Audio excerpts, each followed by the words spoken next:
नेपालको आर्थिक सामाजिक लगायतका विविध क्षेत्रको विकासका बारेमा कस्तो किसिमको ढाँचा र कस्तो किसिमको स्रोत साधन अनि कस्तो किसिमको पद्धति आवश्यकता हो भन्ने बारेमा विविध किसिमका विचारहरू आउने गर्दछन्।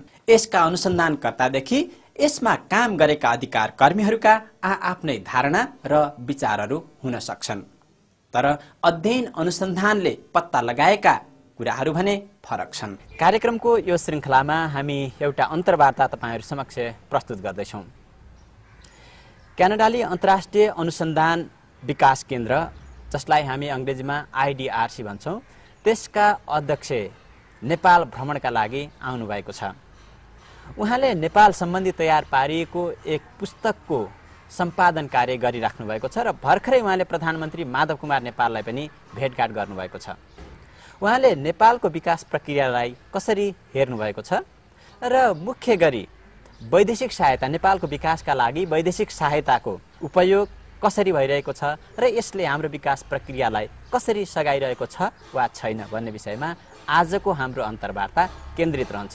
लागौं कुराकानीतर्फ। Melon, you are welcome in our program. Thank you very much. Great to be here. Okay. Yes, if I am right, you are editing one book that is prepared regarding different Nepali perspectives. Yes. What about the book? Can you tell about the book? Yes, it's a project in which three people, Suman Pradhan, Nepali working for the United Nations, who used to be a political analyst here in Kathmandu, Sebastian Van Einsiedel, who used to work with the UN mission here, and myself, invited a number of authors, mostly Nepali authors, to contribute chapters on various aspects of the situation in Nepal today.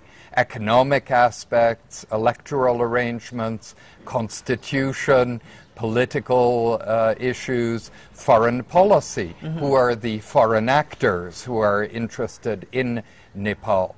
The book is nearly finished. We expect it to be published in the United Kingdom and the United States early next year. Where Nepal is standing now from economic perspective, from political perspective, from governance perspective, and from development perspective, according to your book's finding? My own opinion is that what is most surprising about Nepal is it has not grown economically for many years now. So in the case of Nepal, you can ask the question, is there no growth because of the political situation? Or is the political situation what it is because there is no economic growth? We're not certain what the answer to that question is, but Nepalis need to be aware that sitting between the two fastest growing countries in the world, China and India, it's quite remarkable that Nepal's economy basically hasn't been growing in a long time. And the politicians in Nepal need to be more attentive to the economy, perhaps, and less to strictly political maneuvering than they have been in recent years. What we are lacking, mainly we are lacking the foundation of economic growth or speed of economic growth. I think basically Nepal lacks confidence in its own economy. In fact, Nepalis, when they travel internationally, when they work in other countries, do very well.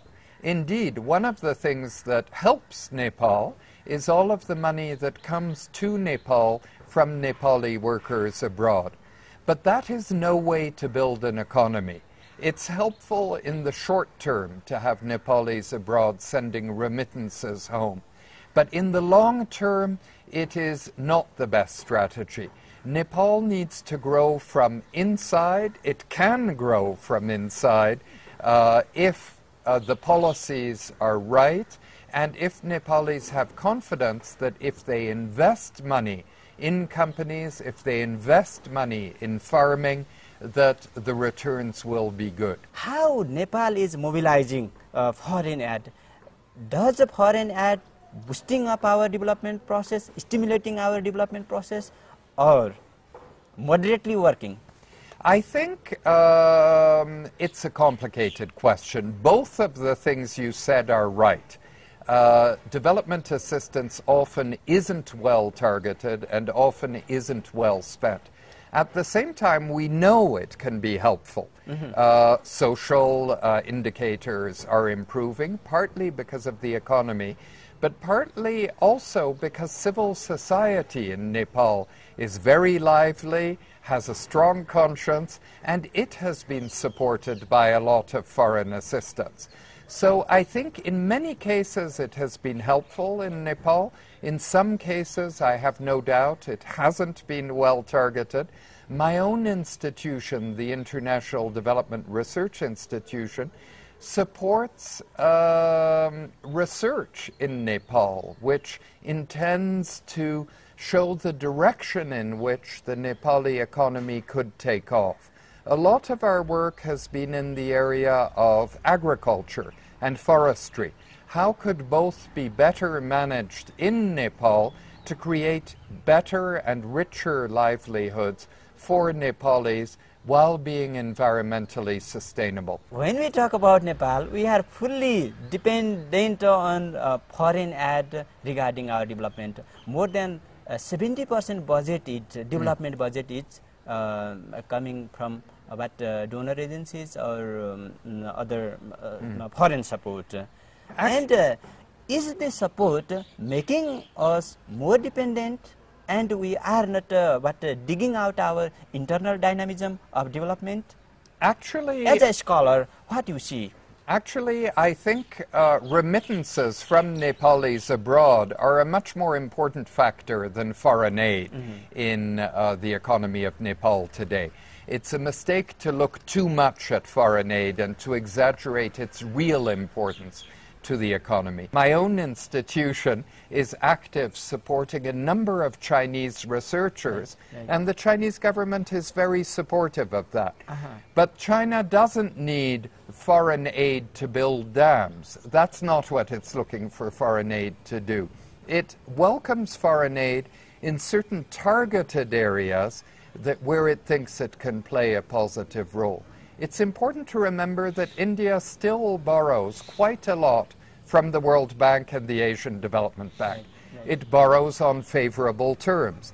It only borrows because it thinks this is a better deal than it can get from a commercial bank.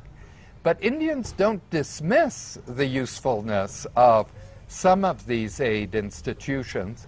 They're just much less important in India than they used to be. I argue that it's always a mistake for a country to be too dependent on external actors. That includes remittances from workers abroad, and it includes foreign aid. But when people are very poor, it's hard to argue that they don't need aid at all. The paradox is an interesting one. Britain has a very dynamic aid program in Nepal, but also in India, believe it or not. It's present in 4 Indian states, 4 very poor Indian states. You could say India as a whole doesn't need British aid.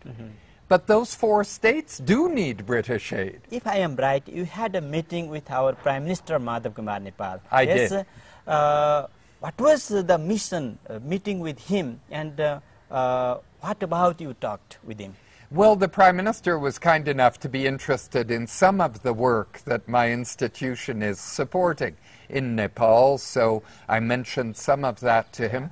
We also discussed the economy, and he and other party leaders here, but he particularly as Prime Minister, is aware that the economic performance of Nepal is unusually bad. It isn't just as bad as other countries. It's singular. It's unique in its characteristics. So he mentioned to me that he has been thinking about a process to consult Nepali experts on the economy from the past and the present. I suggested to the Prime Minister it might be useful to look at the difference between policy before 1996 and after 1996. Before 1996, there was quite healthy growth. Since then, not. So what has changed? Is it simply political factors? Probably not. there are probably some economic policy factors also.